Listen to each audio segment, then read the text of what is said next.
Buju Indanoi Maganadok, Anin, Kagegabo Indigenous Kaz, Mekanak and Dudem, Mekanak Wajawing and Dunjaba. Apachigo Niman Wayne down here, I want Eaya Omanungom, Miigwech Bijayig. So that's a traditional Ojibwe greeting, a protocol greeting. I was just saying hello all of my relatives. My name is James Kagegabo Vukolich. I'm Turtle Clan. I'm a descendant of Turtle Mountain.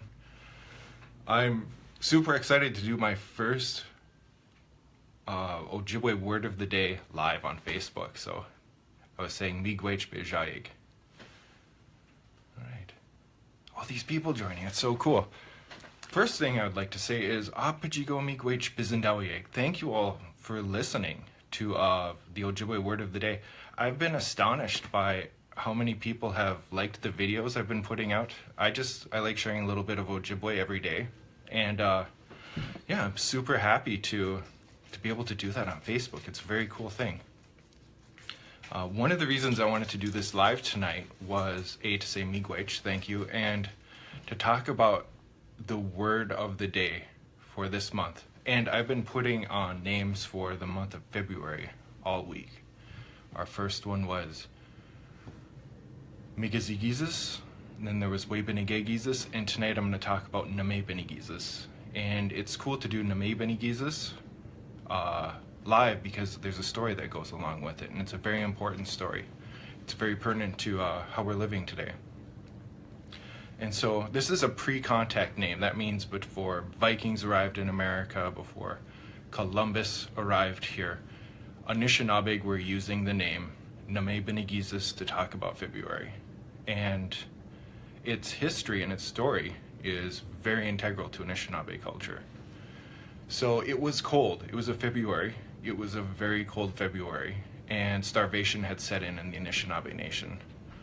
People were on the verge of starving to death. And we're having a cold snap right now. If you can imagine, during some of these cold snaps, the animals will stay still for an entire month. They will hunker down, they'll stay warm, and then as it begins to warm up, then they'll start moving around. But if you're a hunting and gathering society, this can make things incredibly difficult, especially if you're procuring food. So as starvation was setting in, people were in dire need of food. They were almost dead, and they did what they were instructed to do.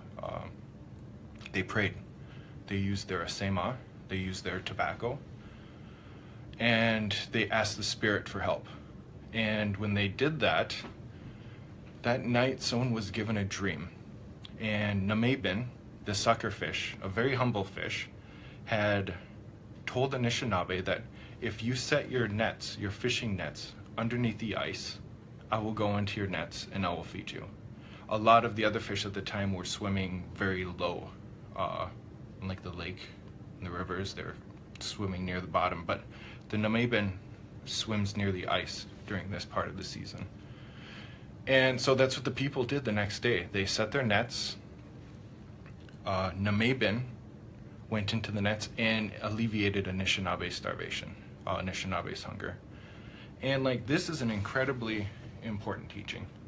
So when Anishinaabe was in their most dire time of need, this humble fish, Namebin, came to our rescue and fed us and took very good care of us. And what had happened in the teaching with this, it's really, I would call it Kijewa Dizuin. Kindness is what this is about. Kijewa Dizuin. Kije means to be kind, and Wadizi is to live in a certain way. So Kijewa Dizuin is what Namebin was giving to Anishinaabe. And there's another word that goes along with this that I think is perfectly described by the story, and that's called shawenum. To love someone unconditionally, to pity them, and to bless them. And it's all the same word. All three of those definitions are the same word.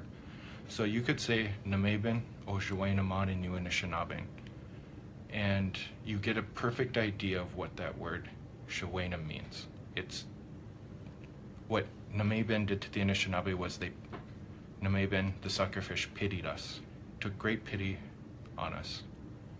And through her unconditional love, they fed us. And in the feeding of us, they gave us an incredible blessing. And it reminded me of this time I was talking in Mississauga in Mille Lacs, and I asked the crowd there, how does the human being seek out a good life? And this Mindamuye, this old lady, right away said,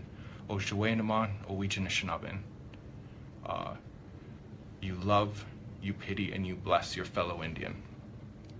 So what we saw there was a perfect example of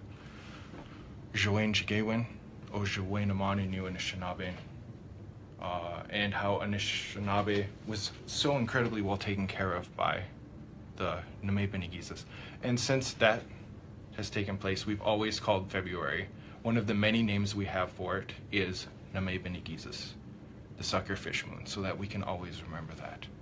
And in that have an example of how we should treat Indinaway Maganuk, all of our relatives, how we should care for one another, how we should love one another, how we should pity one another, go easy on each other, and then how we can bless one another as we live our lives together. I want to say Ojibwe Word. Thanks for tuning into my first ever Ojibwe Word of the Day live. Ojibwe Word. Aho, miyo.